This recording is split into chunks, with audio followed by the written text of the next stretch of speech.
சீடர்கள் பண்ற பாபம் குருவை போய் சேரும். ஏன்னு சீடர்கள் பாபம் பண்ணாத பார்த்துக்கிறது தான் குருவோட வேலை. அதை மீறி இவர்கள் பண்ணினான்னா குரு தூங்கி போயிட்டார்னு அர்த்தம், அவர் கடமையை செய்யலன்னு அர்த்தம். அதனால சிஷ்ய பாபம் குரும் பிரஜேத் அப்படிங்கிறது.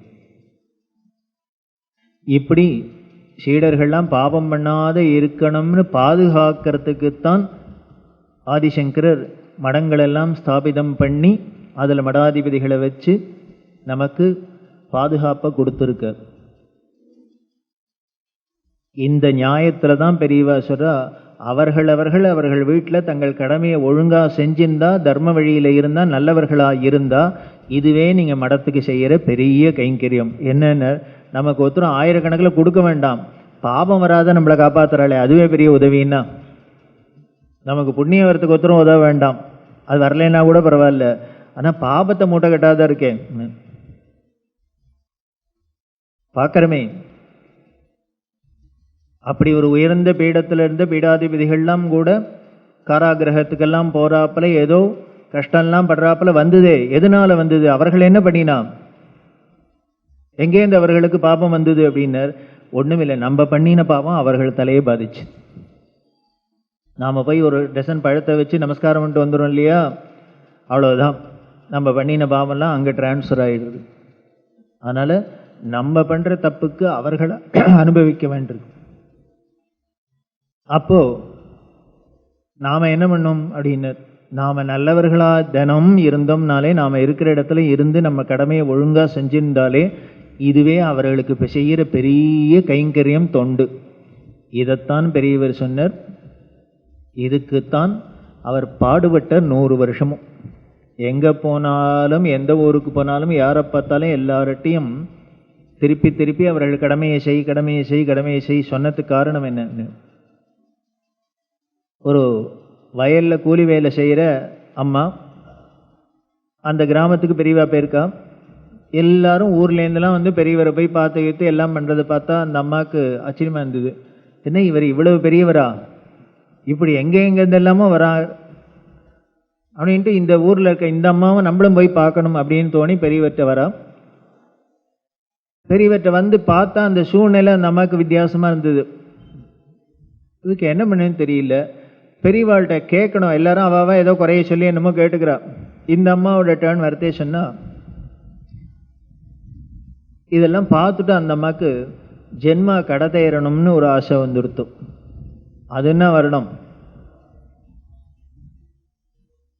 உடனே பெரியவள்கிட்ட கேட்குறா, சாமி எல்லாரும் என்னெல்லாமோ கேட்குறாங்க, எனக்கு இனிமே பொறப்பில்லாத இருந்தால் போகிறோம் அப்படின்னு. அதாவது ஜென்மா கடத்தேறணும் மோட்சம்லாம் சொல்ல தெரியல, ஏன்னா பாமர ஜனங்கள் அவா லாங்குவேஜில் இதான் போகிறோம், பிறந்து கஷ்டப்பட்டதெல்லாம் போகிறோம், இனிமேல் பிறக்காத இருந்தால் போகிறோம்னாலே அதே வந்து மோட்சம். அதுக்கு ஏதான வழி சொல்லணும் சாமின்னு. எனக்கு என்ன பண்ணணும்னு தெரியல, சாமி தான் எனக்கு என்ன பண்ணணும்னு சொல்லி கொடுத்தா உபதேசம் பண்ணும் அப்படின்னு. இப்படி ஒரு பாமர பெண்மணி வந்து கேட்குறா, தன்னோட ஜென்மா கடத்தேறணும், தனக்கு மோட்சம் கிடைக்கணும், அதுக்கு என்ன பண்ணணும் அப்படின்னா, நாமளாக இருந்தால் என்ன சொல்லுவோம், உடனே இதை பண்ணு அதை பண்ணு அப்படின்னு பெரிய லிஸ்ட்டு சொல்லிடுவோம். பெரியவர் சொன்ன என்ன தெரியுமா, உடனே பெரியவர் சொல்கிறா, அது இருக்கட்டும், நீ என்ன பண்ணிட்டு இருக்க அதை சொல்லு அப்படின்னு. இல்லை சாமி நான் வயலில் கூலி வேலை செஞ்சிட்ருக்கேன் அப்படின்னு.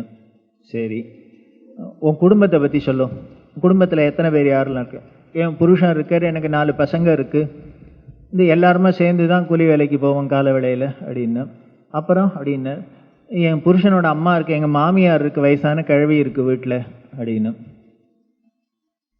அப்படியா அப்படின்னா, ஆமாம், நாங்கள் காலங்காலையில் கருக்கல்ல வீட்டுக்கு போகிறதுக்கு முன்னால், வேலைக்கு போகிறதுக்கு முன்னால் நான் வீட்டில் சோறாக்கி நாங்களும் கையில் எடுத்துட்டு எங்கள் மாமியாருக்கு எல்லாம் பண்ணிவிட்டு, அவளுக்கு எல்லாம் பண்ணி வச்சுட்டு, ஏன்னா சாயந்தரம் தானே வருவாள், எல்லாம் பண்ணிவிட்டு நாங்கள் வேலைக்கு போயிடுவோம். அங்கே போய் நாள் முழுக்க வேலை செஞ்சுட்டு திரும்பி வீட்டுக்கு வந்து அதுக்கப்புறம் ராத்திரிக்கு சோறாக்கி எல்லாரும் சாப்பிட்டு இதுதான் பண்ணிருக்கேன் அப்படின்னு. எனக்கு இதுலேயே குடும்பத்திலேயே உழறதே சரியாக இருக்க வழியை, நான் இனிமேல் கோவிலுக்கு போகிறதா, குளத்துக்கு போகிறதா, பூஜை பண்ணுறதா, ஸ்தோத்திரம் சொல்கிறதா, என்ன பண்ண முடியும்?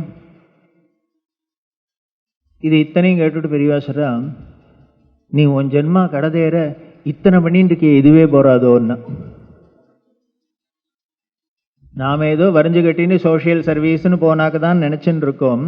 ஆனால் நமது பாரதிய கலாச்சாரம் என்னன்னு, நம்ம வீட்டில் இருக்கிற எல்லா பெண்களுமே பெரிய சோஷியல் சர்வீஸ் லேடிஸ் தான். அத்தனை பேருக்குமே அவார்டு கொடுக்கலாம். ஏன்னர், வீட்டில் பார்த்தா 4-5 குழந்தைகள், மாமனார் மாமியார், இன்னும் நாத்தனார், இன்னும் யாருக்கெல்லாம் குழந்தைகள் குட்டி இல்லையோ அனாதைகளோ எல்லா வீடுமே அனாதாசிரமமாகவே தான் இருந்திருக்கு. எல்லார் வீடுமே க்ரஷ்ஷு, எல்லார் வீடுமே அனாதாசிரமம் தான். இத்தனை பேருக்கு நீ சாப்பாடு ஆக்கி போட்டு இத்தனை பேருக்கு பார்த்துன்னு பண்ணிக்கிறியே, இதை விடவா பெரிய சர்வீஸ் பண்ண முடியும்? இப்படி வா பண்ணுறதுனாலே என்ன, இவர்களுக்குன்னு ஒன்று பண்ணிக்கிறதுக்கே டைம் இல்லாத போய்டுறது. எத்தனை பெண்களுக்கு பார்க்குறோம். எங்கள் வீட்டிலாம் பார்த்துருக்கோம். எங்கள் அம்மாவுக்குன்னு தனியாக ஒரு ஆசையே கிடையாது. அவளுக்குன்னு இண்டிவிஜுவலாக தான் இதை பண்ணிக்கணும் அதை பண்ணிக்கிறது அது மாதிரி அப்படி ஒரு எண்ணமே தோணினது கிடையாது. எதை பண்ணினாலும் இனிமேல் இவாளுக்கு பண்ணோம் அவளுக்கு பண்ணோம் வீட்டுக்கு பண்ணோம் இதுதான் தோணியிருக்கே வழிய, தான் தனக்குன்னு ஒரு வெறுப்போ இதை பண்ணிக்கணும் அதை பண்ணிக்க எண்ணமே தோணலைன்னா வேதாந்தம் என்ன சொல்றது? தான்கிற அந்த அகந்த போயிட்டா அதுதான் மோட்சம். அப்படின்னா இவாளுக்கு ரொம்ப சர்வசகஜமாக இந்த குடும்பத்தில் உழண்டத்தினாலே இந்த தான்கிற எண்ணமே எழும்பாத போயிடுது. இதை விடவா பெரிய வேதாந்தம் பள்ளி சொல்லித்தர முடியும் ப்ராக்டிக்கலா? இதே நமக்கு கிளாஸ் வச்சு வேதாந்தா கிளாஸ் எடுத்து எல்லாம் சொல்லி கொடுத்தாக்க, பிரம்மசூத்திர பாஷ்யம், கீதா பாஷ்யம் எல்லாம் கீதா கிளாஸ் போனாக்க வேதாந்தம் வந்துருமா என்ன? வரமாட்டேங்கிறது. ஆனால் இவர்களுக்கு சகஜமா அப்படியே இருந்தது. இதைத்தான் குறிப்பால பெரியவா சொல்றா, நீ வீட்டில் இத்தனை பேருக்கு இவ்வளவு காரியம் பண்றேங்கிற, இதுக்கு மேலே போராத்துக்கு வெயிலில் போய் விஷயத்துலையும் உழுது இத்தனை காரியமும் பண்ணியிருக்க, இதை விட உன் ஜென்மா கிட்டத்தேர வேற என்ன பண்ணும் அப்படின்னு. இருந்தாலும் நமக்கு இது நம்ம கடமை. இனிமேல் வீட்டில் சமைக்கிறது சாப்பாடு போடுறதெல்லாம் நமக்கு ஒரு மோட்சத்துக்கு சாதனம்னு யாரானு சொல்ல முடியுமா? நம்மளால தோணுமா மனசு? நமக்கு மோட்ச சாதனம்னா அப்படி இப்படி உட்காந்துட்டு அதை பண்ணி இந்த பண்ணி ஏதான ஒரு எக்ஸ்ட்ராவாக ஒன்று பண்ணினாதான் ஏதோ ஸ்பிரிச்சுவலாக நாம் ஏதோ ஆன்மீகமாக பண்ணுறோம்னு தோன்றது இல்லையா? இதுதான் சைக்காலஜி. இந்த சைக்காலஜியை புரிஞ்சுன்னு உடனே பெரியவா சொல்கிறா, நீ இத்தனை பண்ணுற இருந்தாலும் நீ ஜென்மா கடதைறதுக்கு இன்னொன்று சொல்கிறேன், அதை பண்ணுறியா? அதுக்கு தானே வந்தேன், என்ன பண்ண சொல்லுங்க அப்படின்னு. நீ என்ன பண்ணு, கால வேளையில் காலங்காலத்தால் வயலில் இறங்கி வேலைக்கு போகிறியோ இல்லையோ? ஆமாம் அப்படின்னு. அப்படி வயலில் காலை வச்சு இறங்குறது கிழக்க பாரு, அங்கே சூரியன் இருக்கும் இல்லையா? அந்த சூரியனை பார்த்து சூரிய நாராயணான்னு ஒரு கும்பிடு போடு. அப்புறம் வேலையை பாரு, சாயந்தரம் வீட்டுக்கு வர பற்றியா கரையேறி வரத்தே, அப்போ மேற்க பாரு சூரியன் தெரியும், அந்த சூரியனை பார்த்து சூரிய நாராயணான்னு ஒரு கும்பிடு போடும். இந்த நீ கடதேற இதுவே போறோம்மா அப்படி.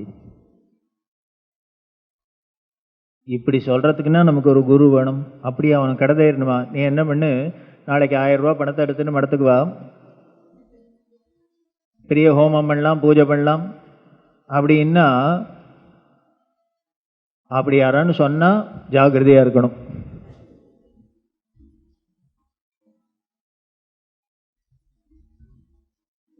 பகவான் கீதையில இதைத்தான் உபதேசம்.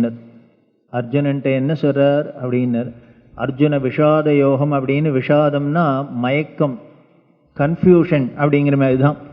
அர்ஜுனனுக்கு சண்டை போடுறது எண்டை போடுறது எல்லாம் தீர்மானமாகி போர்க்களத்துக்கே வந்தாச்சு.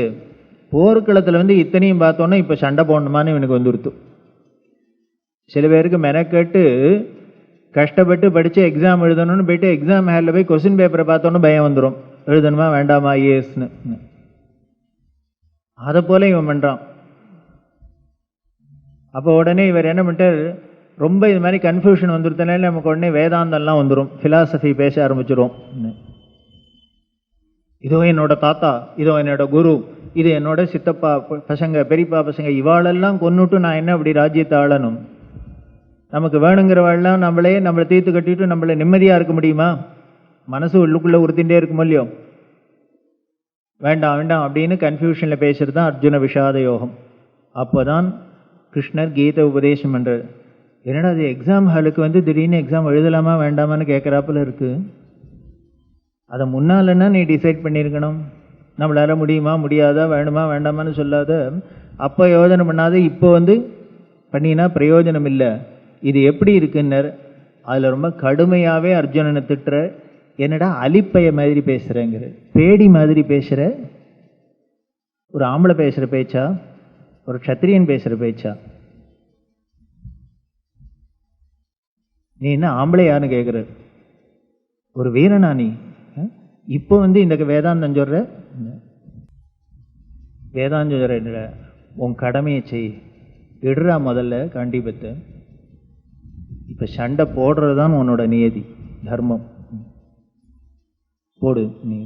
இந்த அர்ஜுனனுக்கு அந்த கீதை முழுக்கல என்ன சொல்றார், அவர்களுக்கு பிறவியினால என்ன கடமை வாச்சிருக்கோ அதை பண்ணணும் பண்ணணும் பண்ண. கீதையோட 18 அத்தியாயத்திலையும் திருப்பி திருப்பி எத்தனை ஸ்லோகத்தில், 700 ஸ்லோகத்திலையும் அதோட கேப்சூல் என்ன அப்படின்னர், எல்லாரும் மனிதர்களாக பிறந்தவர்கள் அவர்களுக்குன்னு ஒரு கடமை இருக்கு.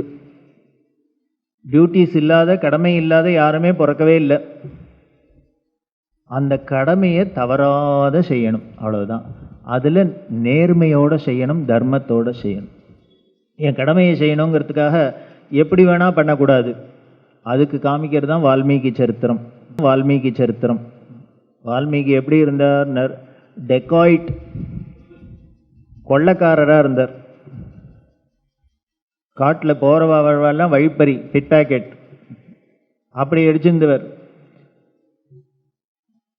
அப்படி அடிக்கிறவர் இவருக்கு அருள் செய்யணும்னு வந்தால், சப்த ரிஷிகள் 7 பேரும் காட்டு வழியால் வரத்தே, அப்பா 7 பேர் கிடச்சா இன்றைக்கி 7 பேர்ட்டேருந்து நிறையா தேரும் அப்படின்னுட்டு இவர் போய் வழி மறித்து எல்லாம் பார்த்தா, இதுகள் எல்லாம் சாமியாராக இருக்குது, இதுகிட்ட ஒன்றும் இல்லை, தண்டம் கமண்டலம் ருத்ராட்சத்தை தவிர வேற ஒன்றும் காசையும் காணும் பணத்தையும் காணும். மிஞ்சி மிஞ்சி போனால் விபூதியை கொடுக்குறா. கொள்ளை அடித்தா இப்படி பார்த்தா இருந்தது. இவாளுக்கு டிசப்பாயின்மெண்ட்டாக இருந்தது வால்மீகிக்கு. உடனே இந்த சப்தரிஷிகள் ஒரு பிளானோட தானே வந்திருக்கா. ஞானிகள் வந்தாக்க, மகான்கள் எப்போ வந்தாலும் ஏதோ ஒரு பிளானோட தான் வருவா. நம்ம போகிறாப்புல வெட்டி அலைச்செல்லாம் கிடையாது அங்கே.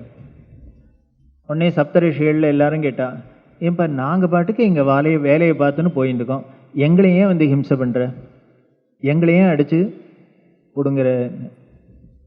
உடனே அவர் சொன்ன, நீங்கள் உங்கள் வேலையை பார்க்குறாப்புல நான் என் வேலையை பார்க்குறேன் அப்படின்னு. என்னோட வேலை இந்த பக்கமாக யாரானு போனால் அவள்கிட்ட கொள்ளையடிக்கிறது தான்.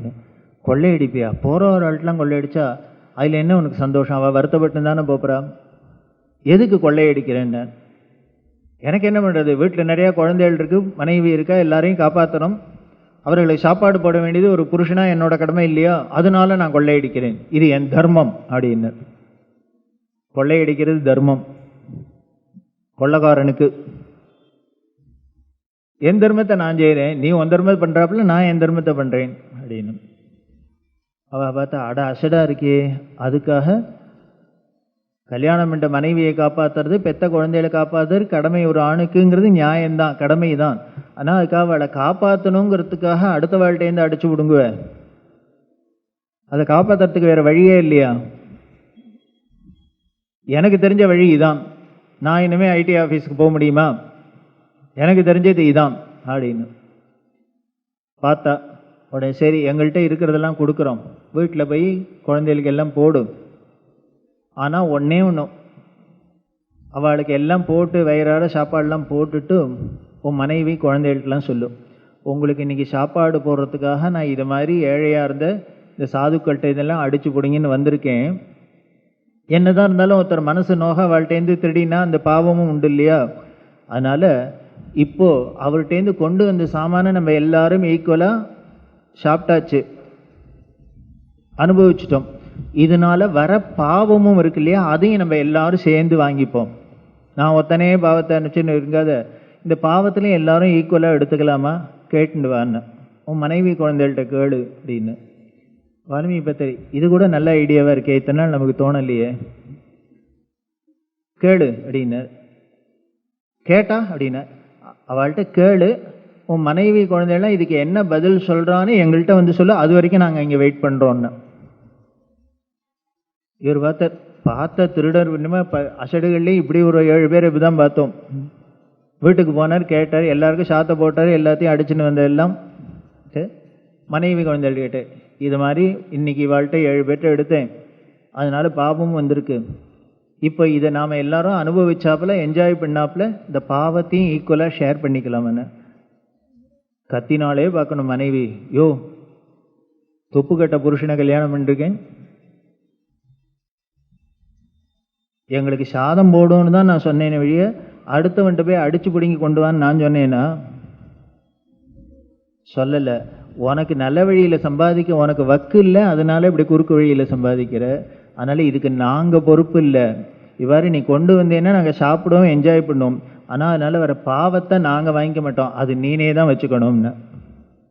மனைவி குழந்தையில் அத்தனை பேரும் இந்த பாவங்க நீங்கள் பேசின்னு வரக்கூடாது.